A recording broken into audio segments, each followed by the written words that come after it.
पवित्र स्थानों की पूजा होती है। देश की जनता जैन समाज के साथ खड़ी है।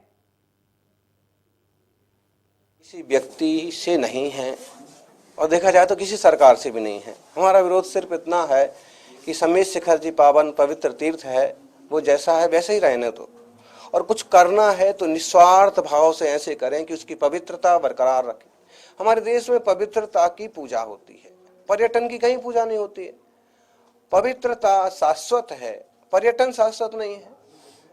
कितने पर्यटन क्षेत्र मिट जाते हैं, लेकिन पवित्र स्थल आज भी पूजे जाते हैं।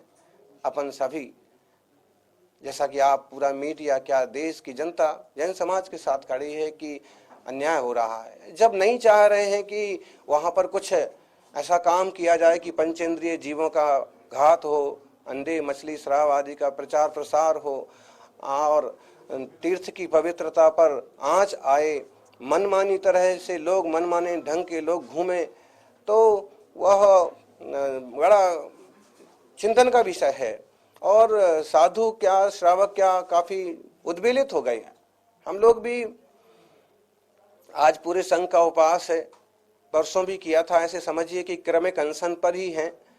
और मुनि श्री समर्थ सागर जी ने तो जबरदस्त भाव बनाया है कि वे कुछ भी हो जाए, अब द्रव पदार्थ से आगे नहीं बढ़ेंगे और द्रव पदार्थ 24 घंटे में केवल एक बार लेंगे, और उसमें भी केवल पानी, मात्र चुल्लू भर पानी लेने का उनका मानस है। तो मुझे लगता है कि वो ज़्यादा दिन शायद शरीर को नहीं टिका पाएंगे, और उन्हें समझाया भी जा रहा है कि थोड़ा धैर्य रखें। लेकिन उनका कहना है कि हम जिस रास्ते पर चल पड़े हैं, अब समाधि करेंगे, समाधि करना ही है। कुछ वर्षों बाद सही या अभी सही, हम समेत शिखर को अपने हृदय में धारण करके उसके लिए अपने देह का अर्पण कर देंगे। हमारा किसी से कोई वैर नहीं है, लेकिन हम चाहते हैं कि वह परम पवित्र तीर्थ स्थल घोषित हो, उसके योग्य वहाँ व्यवस्थाएं हों, उसके सुरक्षा के प्रबंध सरकार करे, और वहाँ किसी तरह से पशु पंछियों का घात पात ना हो, पेड़ पौधों की कटाई ना हो, पर्वत की खोदाई ना हो, वहाँ रहने वाले इंसानों को भी किसी तरह की तकलीफ ना हो। और कोई भी वंदना करना चाहे जैन कानून से, जैनों की तरह आराम से वंदना करें, भक्ति करें, कोई मनाही नहीं है। सारे देश से जितने जैन जाते हैं, उनके ढेरों मित्र भी जाते हैं, आनंद लेते हैं, भक्ति करते हैं।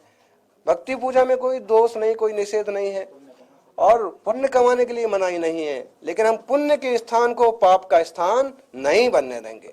आज पूर्व जो डिप्टी सीएम हैं सचिन पायलट, उन्होंने भी सरकार को पत्र लिखा है कि वापस से सरकार इस पर सोचे। देखिए, डिप्टी सीएम सचिन पायलट हों कि कमलनाथ हों कि और सारे नेता, सबका कर्तव्य बनता है कि समाज की संक्रमण की स्थिति में, कि जहां सभी श्रावक श्राविका मौन से और उपवास आदि की साधना में हैं, वहां पर अगर यह नहीं बोल रहे हैं तो कोई तो ऐसा बोलने वाला चाहिए कि उनका काम सिद्ध हो और उनकी तपस्या सार्थक हो और समेत शिखर की पवित्रता बरकरार रहे। राज्य अगर अभी भी सरकार नहीं मानती है तो फिर आगे क्या रणनीति हम क्या करेंगे? सच्चाई तो यह है कि हम तपस्वी तप के अलावा और क्या कर सकते हैं। और अगर इस तप की शक्ति को कम आंकते जाएंगे नेता लोग, तो उनका भी क्या होगा सो इतिहास साक्षी है। मालूम है कि एक संत ने गौ हत्या निषेध के लिए बड़ा तप किया था, और उस समय की सरकार ने उनका ध्यान नहीं दिया, और उस संत का एक तरह से देवलोक हो गया। बाद में जिनके कारण से उनका देवलोक हुआ था, उनका भी बहुत बुरा हाल हुआ।